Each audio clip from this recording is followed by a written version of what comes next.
ګرانو کتونکو السلام علیکم. د پښتونخوا ټایمز په دې اوسني ویلاګ کې خبره کوو د بلوچستان. نن په ټول بلوچستان کې هړتال دي، دکانونه بند دي، تجارت بند دی، کاروبار بند دی، سړکونه بند دي. او دا هړتال ولې کیږي؟ دا ځکه کیږي چې مارنګ بلوچ او صبغت الله شاه چې دواړه د بلوچستان یکجهتي کونسل غړي دي، مشران دي، هغوی ته سزا شوې ده د عمر قید.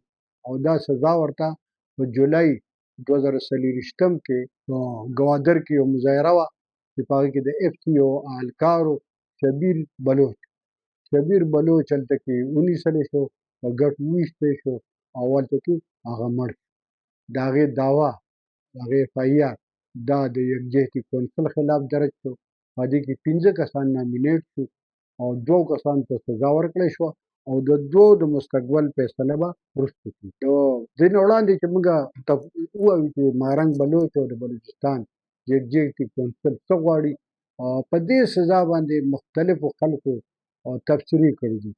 یو تبصره پرې کړې ده د پخواني مشر، سیاسي مشر جاوید هاشمي چې هغه وفاقي وزیر هم پاتې شوی دی، څو ځله د قومي اسمبلی د سینټ ممبر هم پاتې شوی دی.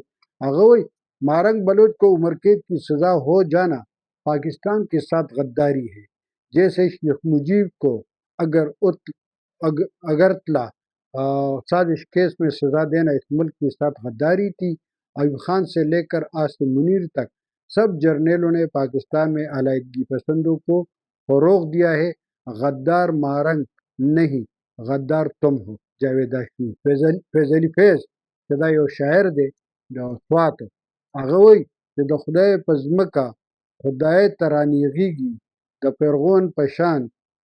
فرعون شان به په دریاب کې لاهو که په در کې د غضب نه وي نو خدایه د دې اوښکو په سیلاب کې د لاهو شي. دا د مارنګ تصویر یو تصویر یې لګولی دی او فیض علي په هغې باندې دا شعر ویلی دی. د کراچۍ پریس کلب کې هم په دې باندې خبرې شوي دي او په هغې کې لیکلي یو دغه دی نظم غوندې کې دی، په هغې کې لیکي دریا اب تیری خیر نہیں بوندوں نے بغاوت کر لی ہے، آرے نادان بزدل نہ سمجھ ان کو لہروں نے بغاوت کر لی ہے، ہم پروانے ہیں موت سما مرنے کا کس کو خوف یہاں، آرے تلوار تجھے جھکنا ہوگا گردن نے بغاوت کر لی ہے. دا هغې کړي.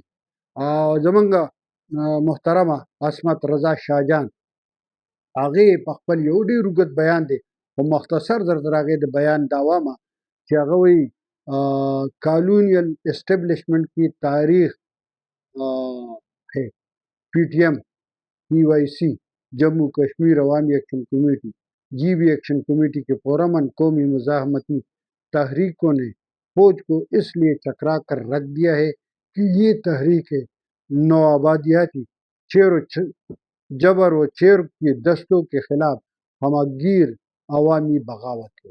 بیا یو بله تبصره پکې داسې ده چې هغه وایي چې ڈاکٹر مہرنگ بلوچ کا گناہ یہی ہے کہ ان کی للکار سے وردی والے ڈرتے ہیں. ہم اجتماعی قبروں کے وارث ہیں، ہم تمام بلوچ شہیدوں کے وارث ہیں، ہم نواب نوروز خان، بالاج خان مری، بی بی کریمہ کے وارث ہیں. وہ روز ہمیں مارنے آتے ہیں، روز چپ کر گیدڑ کی طرح وار کرتے ہیں. تم کس کس کو مارو گے؟ تم ہمیں ڈرا نہیں سکتے. بلوچ کی ہر نسل صرف مزاحمت کا راستہ اپنائے گی، हम बलोच नस्ल कशी को नहीं रोकेंगे. دا د مارنګ خپل یو پیغام دی.